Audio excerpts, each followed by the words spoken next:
अस्सलाम वालेकुम स्टूडेंट, आज हम स्टार्ट करने जा रहे हैं एफएससी पार्ट 1 का चैप्टर नंबर 4। तो सबसे पहले हम देखेंगे कि हमारे पास work done by constant force क्या होता है। तो हम पहले तो देखेंगे कि हमारे पास फोर्स कांस्टेंट का क्या मतलब है।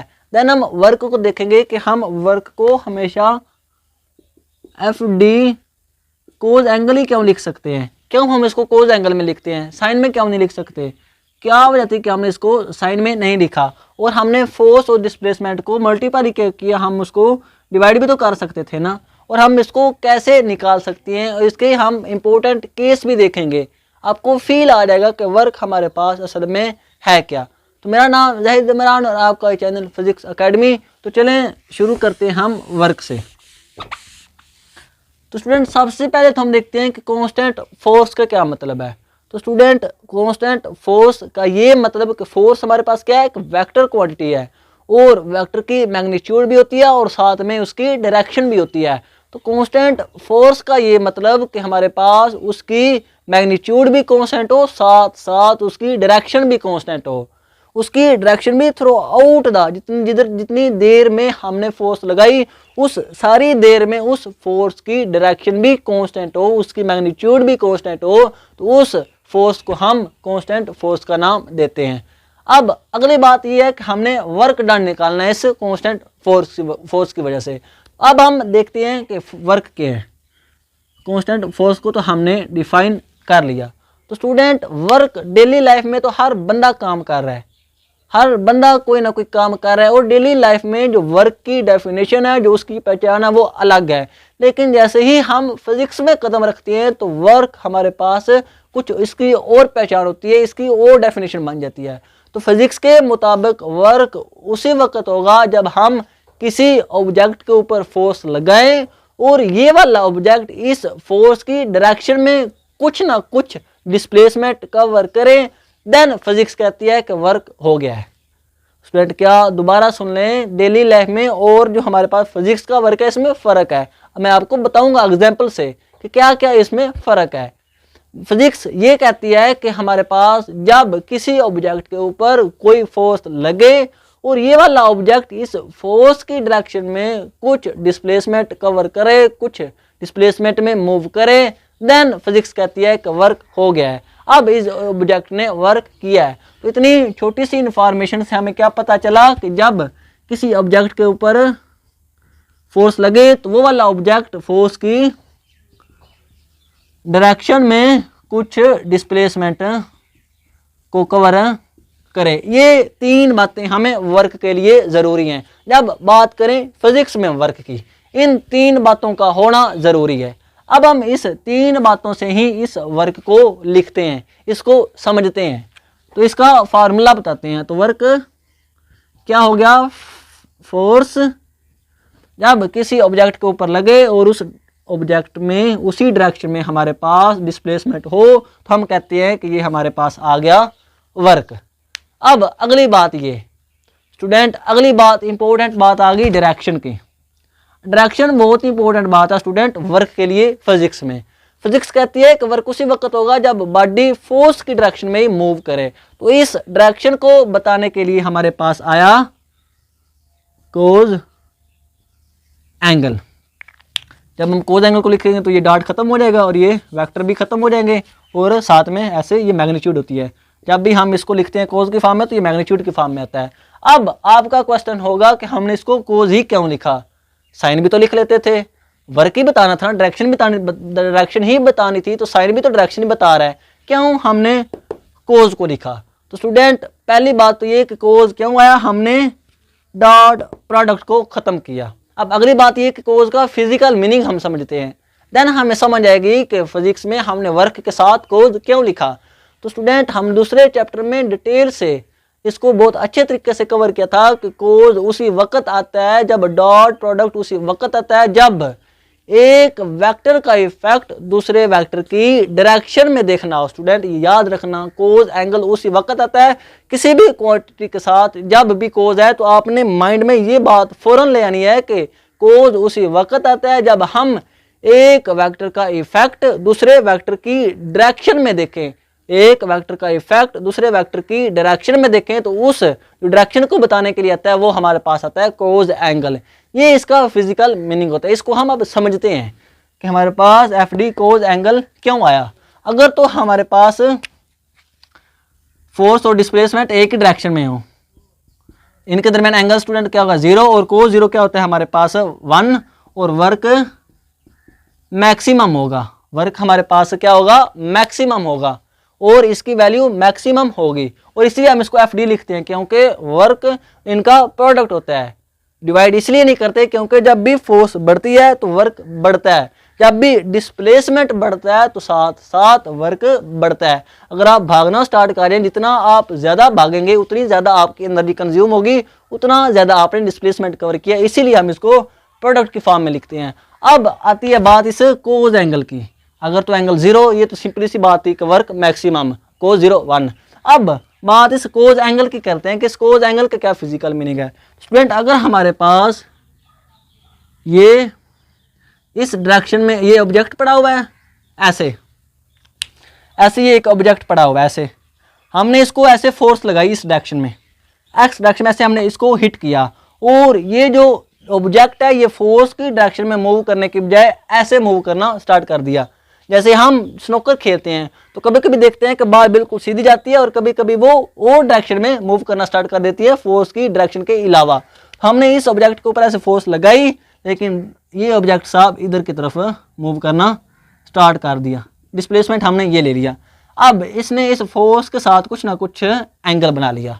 हमने देखा कि जब भी कोई वेक्टर किसी भी एक्स एक्सिस कंपोनेंट के साथ बनाएगा कुछ ना कुछ एंगल तो उसके दो हिस्से हो जाएंगे, एक उसका हिस्सा एक्स में और दूसरा इसका हिस्सा वाई में, एक उसका एक्स में और दूसरा वाई में। तो बिल्कुल इसी तरह डिस्प्लेसमेंट के भी हिस्से हो जाएंगे, एक इसका हिस्सा एक्स में चला वाई में चला जाएगा वो डी साइन एंगल होगा और एक इसका हिस्सा एक्स में चला जाएगा वो डी कोज एंगल होगा। अब ये जो डिस्प्लेसमेंट का हिस्सा एक्स में ये क्या है डी कोज एंगल, और स्टूडेंट देखो इधर भी हमारे पास क्या है डी कोज एंगल।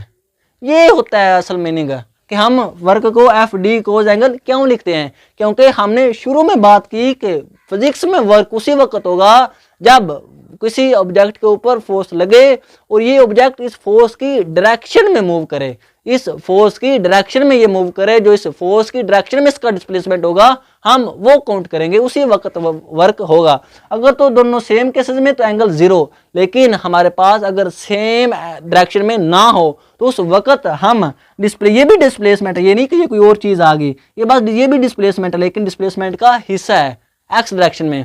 तो जब भी डिस्प्लेसमेंट फोर्स की डायरेक्शन में ना हो तो हम इस डिस्प्लेसमेंट को पकड़ कर फोर्स की डायरेक्शन में कर देते हैं।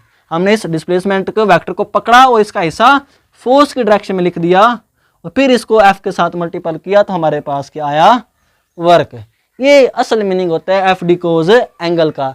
एम ही नहीं हम फिजिक्स में कुछ भी लिख सकते, उसके पीछे ढेर सारी फिजिक्स होती है।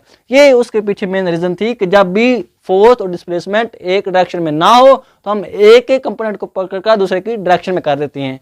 लाजमी नहीं कि हम डिस्प्लेसमेंट के कंपोनेंट को ही पकड़ें, हम फोर्स के कंपोनेंट को भी पकड़ सकते हैं। अगर ये डिस्प्लेसमेंट इधर की तरफ हो रहा है, फोर्स ऐसे लग रही है, तो हम फोर्स का भी कंपोनेंट वर्क की डिस्प्लेसमेंट की डायरेक्शन में लिख सकते हैं। ये हम इस तरह भी वर्क को लिख सकते हैं, लाजमी नहीं कि एफ डी कोज एंगल ही लिखें, एफ कोज एंगल डी भी लिख सकते हैं। अब ये फोर्स का कंपोनेंट डी की डायरेक्शन में है लेकिन होना डिस्प्लेसमेंट की डायरेक्शन में चाहिए, दोनों एक ही डायरेक्शन में होने चाहिए। अब अगली बात स्टूडेंट, अब हमारे पास क्या हमें पता चला कि वर्क क्या है, कोज एंगल की तो हमें फिजिकल समझ आ गई, कोज की तो हमें पता चल गया।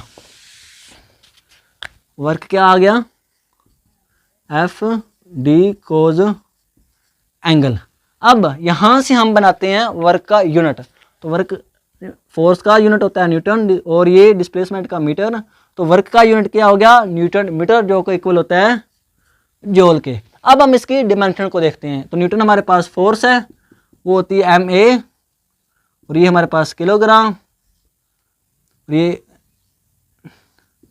ऐसे होता है। हम फोर्स को ऐसे लिखते हैं, तो हमारे पास हम लिख लेते हैं इसका यूनिट किलोग्राम ms-2 और ये हमारे पास जो मीटर है ये इसके साथ मल्टीपल होकर स्केयर आ जाएगा। ये इसका यूनिट इसी तरह भी आ सकता है, जूल भी होता है, न्यूटन मीटर भी होता है और ये भी वर्क का यूनिट ही होता है। और अब जब इसकी डायमेंशन लिखेंगे तो किलोग्राम को हम मैस में लिखते हैं, मीटर को लेंथ में और सेकंड को टाइम में। ये स्केयर ये -2 ये इसकी होती है डायमेंशन। तो ये हमारे पास वर्क का यूनिट और डायमेंशन होती है। अब अगली बात कि वर्क के लिए क्या चीज़ें ज़रूरी हैं, फोर्स, डिस्प्लेसमेंट और डायरेक्शन। अब इनको समझते हैं। अगर तो हमारे पास फोर्स ही जीरो हो तो उसका मतलब वर्क क्या होगा, वर्क क्या होगा, जीरो। जारी बात है, जब फोर्स ही नहीं है, जब कोई बंदा फोर्स नहीं लगा रहा, कोई काम ही नहीं कर रहा, तो उस वक्त फोर्स नहीं होगी तो वर्क सीधी सी बात है जीरो होगा। अब अगली इंपॉर्टेंट बात, डिस्प्लेसमेंट।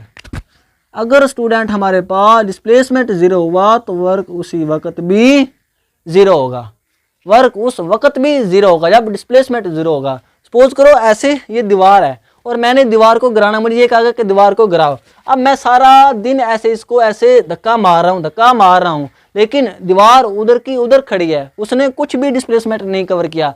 चाहे मैं कितनी मर्जी फोर्स लगा दूं, अगर डिस्प्लेसमेंट जीरो है तो फिजिक्स ये कहेगी कि आपका वर्क जीरो है, आपने कोई काम नहीं किया। चाहे आपके पसीने छूट जाए, लेकिन फिजिक्स आपको यही कहेगी कि आपने कोई काम नहीं किया सारा दिन, क्योंकि आपने डिस्प्लेसमेंट ही कवर नहीं करवा सके। तो जब डिस्प्लेसमेंट जीरो तो उस हिसाब से हमारे पास वर्क अगेन जीरो आ गया। अब अगली बात है कोज एंगल की, डायरेक्शन की बात बहुत इंपॉर्टेंट है स्टूडेंट। अगर हमारे पास फोर्स और डिस्प्लेसमेंट एक डायरेक्शन में ना हो तो फिर भी वर्क जीरो होता है। अब वो कैसे, तो स्टूडेंट करो हम ऐसे जा रहे हैं, हमने ऐसे डोल पकड़ा हुआ है दूध का, हम ऐसे जा रहे हैं आगे की तरफ, तो स्टूडेंट हमारा जो फोर्स है हम उस डोल को पकड़ के ऊपर की तरफ लगा रहे हैं, ऐसे फोर्स हमारी ऊपर की तरफ है ये, लेकिन डिस्प्लेसमेंट जो हम मूव कर रहे हैं वो आगे की तरफ है, डोल आगे की तरफ जा रहा है, डोल इस डायरेक्शन में मूव कर रहा है। अब इनके दरमियान एंगल क्या है, 90। तो चाहे आप कितना मर्जी भारी डोल पकड़कर दूध का ले जाएं, लेकिन फिजिक्स यही कहेगी कि आपने कोई काम नहीं किया, आपका वर्क डन जीरो है। तो इसीलिए मैंने स्टार्ट में कहा था कि फिजिक्स में वर्क की डेफिनेशन और हो जाती है, उसकी पहचान और हो जाती है। तो अब भी अगर हमारे पास डायरेक्शन 90 का एंगल होगा तो कोज 90 जीरो होता है, तो आपका वर्क अगेन जीरो आ जाएगा, चाहे आपके पसीने छूट जाएं, लेकिन फिजिक्स आपको यही कहेगी कि आपका वर्क जीरो है। अब हम देखते हैं इसके 3 केस भी वैसे स्टूडेंट हमारे पास इसी में कवर हो गए हैं। पहला ये कि एंगल जीरो, तो हमारे पास वर्क मैक्सिमम होगा, वर्क क्या होगा, मैक्सिमम। अगर हमारे पास एंगल 90 हो जैसे कि इस केस में था तो वर्क क्या होगा, जीरो। और तीसरा जो केस बनता, अगर हमारे पास एंगल 180 हो तो उस वक्त वर्क क्या होगा, नेगेटिव। अब बच्चे इसमें बड़ा कंफ्यूज होते हैं स्टूडेंट, नेगेटिव का ये मतलब नहीं कि वो जीरो से ही छोटा है स्टूडेंट, नेगेटिव का सिंपली ये मतलब कि फोर्स और डिस्प्लेसमेंट की डायरेक्शन अपोजिट थी, वर्क अब भी मैक्सिमम होगा, लेकिन ये नेगेटिव वाला मैक्सिमम होगा। ये नहीं कि अब वर्क नेगेटिव होगा, जीरो से कम होगा, वर्क अब भी मैक्सिमम है लेकिन वो नेगेटिव है, सिर्फ डायरेक्शन को शो कर रहा है। अब अगली बात यह है कि हम इसको ग्राफ के जरिए किस तरह वर्क को शो कर सकते हैं। जब हमने कांस्टेंट फोर्स के जरिए हमने, अब आपको फील आ जाएगा कि कांस्टेंट फोर्स का क्या मतलब है। इधर हमने डिस्प्लेसमेंट ले लिया और इधर हमने फोर्स ले ली। अब जैसे जैसे डिस्प्लेसमेंट बढ़ा, फोर्स सपोज करो पहले कितनी थी, 10 न्यूटन, तो वो through out the motion, through out the displacement 10 ही रहेगी, उसमें कोई चेंज नहीं आएगा, ऐसे वो 10 ही है। डिस्प्लेसमेंट बॉडी में बढ़ा लेकिन फोर्स क्या है, कांस्टेंट है, और इसकी डायरेक्शन भी बिल्कुल इसी डायरेक्शन में है, वो डायरेक्शन भी कांस्टेंट और उसकी मैग्नीट्यूड भी कांस्टेंट। तो अब जो हमारे पास डिस्प्लेसमेंट आएगा वो इस जो ये बन गई है ट्रायंगल, ये हमारे पास रेक्टेंगुलर, इसका जो एरिया होगा वो वर्क के इक्वल होता है। ये जो इसका एरिया होगा वो हमारे पास किसके इक्वल होता है, वर्क के। और एरिया किसके इक्वल होता है, लेंथ को हम मल्टीपल कर देते हैं विड्थ के साथ। अब लेंथ हमारे पास हो जाएगी, जब इन दोनों को मल्टीपल करेंगे तो वो एफ डी ही आ जाएगा, जो कि क्या किसके इक्वल है, वर्क के। तो इस तरह हम वर्क को ग्राफिकल में मेजर कर सकते हैं। या फोर्स कांस्टेंट, तो वो जो हमारे पास रेक्टेंगल बनेगा, जो स्क्वायर बनेगा, उसका जो एरिया होगा वो वर्क के इक्वल होगा। अब अगर फोर्स कांस्टेंट ना हो, फोर्स की डायरेक्शन हमारे पास डिस्प्लेसमेंट की डायरेक्शन में ना हो। स्टूडेंट क्या हमने कहा था कि जब फोर्स और डिस्प्लेसमेंट एक डायरेक्शन में होते हैं तो उस वक्त मैक्सिमम वर्क है। लेकिन वो कहता है कि अगर फोर्स डिस्प्लेसमेंट की डायरेक्शन में ना हो, इस डायरेक्शन में हुआ है, तो अब भी इसकी कांस्टेंट फोर्स ना थ्रू आउट द डिस्प्लेसमेंट ये ऐसी रहेगी ऐसे, लेकिन डिस्प्लेसमेंट की डायरेक्शन में नहीं है। तो अब हम जो फोर्स का ये वाला लेंगे, अब हम फोर्स नहीं लेंगे, इंपॉर्टेंट एमसीक्यू स्टूडेंट, अब हम एफ कोज एंगल लेंगे, क्योंकि अब हमारे पास फोर्स का जो डिस्प्लेसमेंट की डायरेक्शन में कंपोनेंट है वो एफ कोज एंगल है। अब हम सिंपली फोर्स नहीं ले सकते, अब हम एफ कोज एंगल लेंगे। ये भी कांस्टेंट है, ये भी मैग्नीट्यूड इसकी भी कांस्टेंट, इसकी डायरेक्शन भी कांस्टेंट ऐसे ही रहेगी, लेकिन वो डिस्प्लेसमेंट की डायरेक्शन में नहीं है। तो हमने फोर्स का वो वाला हिस्सा लेना जो कि डिस्प्लेसमेंट की डायरेक्शन में हो, इसलिए हमने एफ कोज एंगल लिया। आई होप इस वर्क के रिलेटेड आपके सारे कंसेप्ट क्लियर हो गए हैं। आज के लिए इतना ही, इंशाल्लाह मिलेंगे अगली वीडियो में। ओके, अल्लाह हाफिज़।